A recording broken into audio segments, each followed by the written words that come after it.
Hey guys, welcome back this week. We are going to continue the herbs that I have in my apothecary. So this week we are going to go over whole cloves. So I really like whole cloves.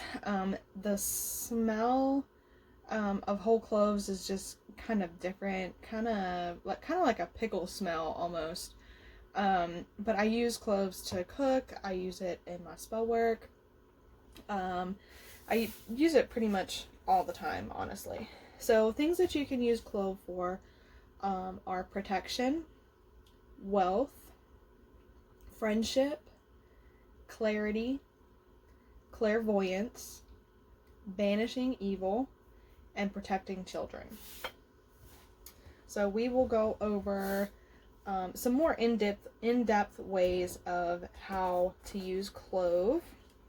So, burned as an incense, it attracts riches, drives away hostile and negative energy, produces spiritual vibrations, purifies an area, and stops others from gossiping about you.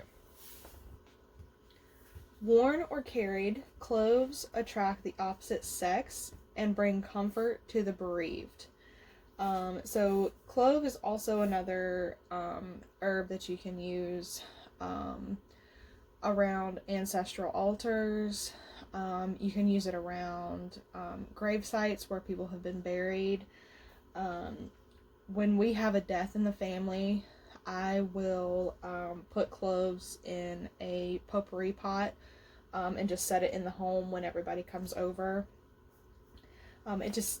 It just brings another level of energy to a room when there's so much sadness from somebody that's departed. It just brings a more comforting energy into that room and into the people's lives. Strung on a red thread, it can be worn as a protective charm. You guys know me. So, where's my little... I like to use these little spell jars.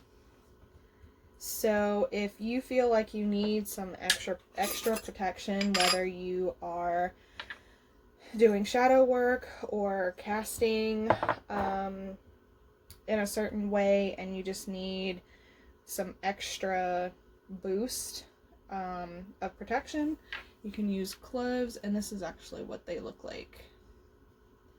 So I usually put them in my little spell jar along with other herbs, just depending on what my intent is. And then I'll either leave it on my altar, or I'll wear it around my neck as like an amulet. Placing in a potpourri in the room where people are gathered will bring a sense of kinship to them. So also, like I said, if we have a death in the family, I'll put it in a potpourri pot for, the family. But also, if we're doing like a get-together with some of my heathen friends or heathen family, I will always put clove in a potpourri pot and burn it. Like I said, it just brings a next level, like, energy, closeness to the people in the room. Put some clove stems in a red candle and burn to prevent people from spreading rumors about you. So that's what I have my little red candle for. A lot of the times you will have to take a lighter and warm up one side of the candle, just enough that you can take one of your little clove pieces and you can just stick it.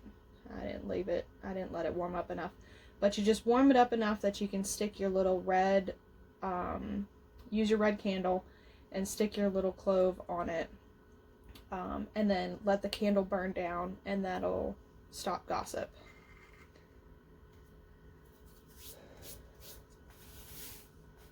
Alright, to keep friendships strong, make each friend a cloth bag with 9 cloves inside. I have done this for a couple people. I like to sew and I like to stitch. So I made some little cloth bags for everybody. And depending on who it was, I either put their initials or I put their individual sigil, that is basically like their signature. I would stitch that into the bag, and I'd put 9 cloves in it, as well as some other herbs. And I gave those to my very dear friends who are super close. It just helps keep a connection and helps keep everybody, close and communicating. Using protection spells for children. So anytime you're doing any kind of protection work or work for children in any sense, my daughter, she suffers from night terrors, where she will wake up in the middle of the night and just be screaming and crying her head off. She walks around the house and is just super distraught. So anytime I do any kind of work for her for those night terrors, I always put cloves in, as well as some other herbs in a dream sachet, and we've hung it over her bed. We've done, little protection spell bottles for her with cloves in it. And it's crazy because the next morning she has no clue about why or what happened during the night. Like, she just completely doesn't even remember it. So it's almost like she's like sleepwalking, but she's like completely coherent. She can answer questions, she can talk to you, but the next day she just does not remember anything about it. So I use clove a lot when I'm doing anything with children. You can never have too much protection around a child, especially when you're casting for them or to them.